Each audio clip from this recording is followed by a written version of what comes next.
दोस्तों जय भीम। दोस्तों सांसद चंद्रशेखर, इनकी जब रैली निकली सत्ता परिवर्तन यात्रा मेरठ के अंदर, बिजनौर के अंदर, तो लोगों का हुजूम सड़कों पर था। आप मेरे पीछे इस चीज को देख सकते हैं।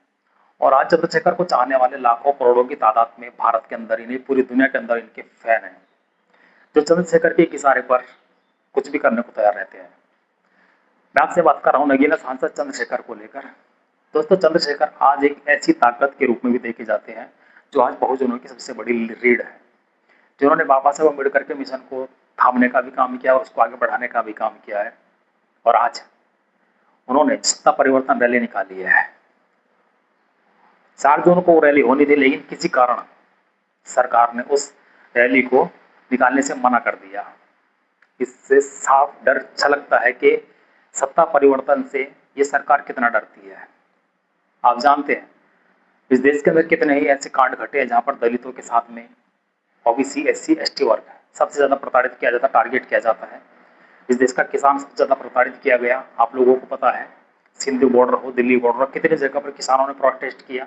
इस देश के नौजवानों ने, छात्रों ने, इस देश के खिलाड़ियों ने कितना प्रोटेस्ट किया, लेकिन उनकी बात नहीं सुनी गई। और ये क्यों है? क्योंकि ये सरकार उनकी बात को नहीं सुनना चाहती जो अपने अधिकार की बात करता है। ये सरकार उनकी बात सुनती है जो इनके तलवे चाटने का काम करता है, जो इनकी गुलामगिरी करने का काम करता है।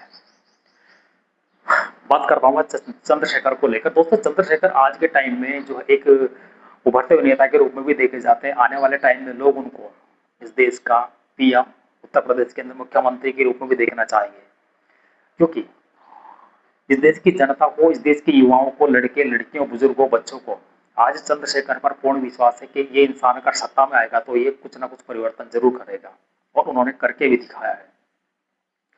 आज भी बहुत सारे ऐसे ऐसे देश के अंदर है जहां पर दलितों को आज भी घोड़ी चढ़ने पर मारा जाता है, अच्छे कपड़े पहनने पर मारा जाता है, पानी छूने पर मारा जाता है। बहुत सारे हिस्से ऐसे हैं। आप बिहार, उत्तर प्रदेश, मध्य प्रदेश, राजस्थान में जाकर देखोगे इतना कट्टर जातिवाद है। आप बहुत सारे हिस्सों में ऐसी जगह रहते हैं जहां पर आप सेफ है, लेकिन बहुत सारे हिस्से आज भी ऐसे हैं जहां पर दलितों के ऊपर पेशाब तक कर दिया जाता है।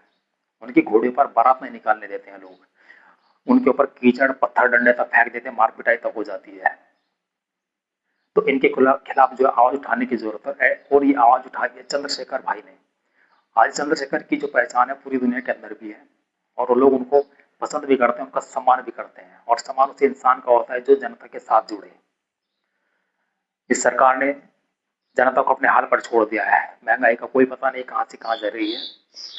इस देश का किसान, इस देश का नौजवान, इस देश का जो युवा है, वो पेपर लीक होने के बाद फांसी ले लेता है, खुदकुशी कर लेता है। सरकार को कोई मतलब नहीं है। इनको अपने घूमने से मतलब है, 15 लाख का सूट पहनने से मतलब है, विदेशों में भ्रमण करने से मतलब है। देश के अंदर कुछ भी होता रहे, कोई मतलब नहीं। लेकिन साथियों एक चीज आपको बता देता हूँ, आज चंद्रशेखर रावण भीम आर्मी के रूप में भी देखे जाते हैं, और उन्होंने भीम आर्मी का गठन भी किया था। और भीम आर्मी आज पूरे देश के अंदर है, और पूरे देश के अंदर भीम आर्मी एक ऐसा संगठन अकेला है जो पूरे देश के अंदर हर वर्ग के साथ में खड़ा होता है, जिनके साथ में प्रताड़ना होती है। एससी, एसटी, ओबीसी, जनरल, कोई भी कैटेगरी, वो किसी से जाति भेदभाव नहीं करते।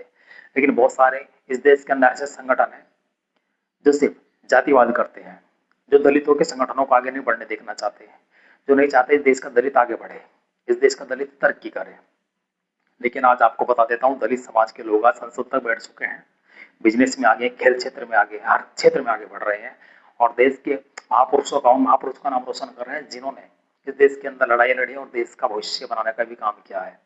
बाबा साहब अम्बेडकर जैसे लोगों के मिशन को चंद्रशेखर जैसे लोग, मान्यवर कांशीराम साहब जी की जो विचारधारा उसको लेकर आगे चले हैं कि जन जन तक बाबा साहब अम्बेडकर, मान्यवर कांशीराम साहब, माता सावित्रीबाई फुले, ज्योतिबा फुले, इन सब की जो विचारधारा जन जन तक जोड़ी जाए, फैलाई जाए, और लोगों को जागरूक किया जाए कि अपने हक अधिकार के लिए कैसे लड़ाई लड़नी है और अपने हक अधिकार के लिए कैसे पढ़ाई करनी है।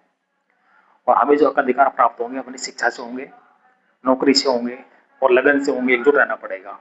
आप इस बारे में क्या रखते हैं, कमेंट जरूर कीजिएगा।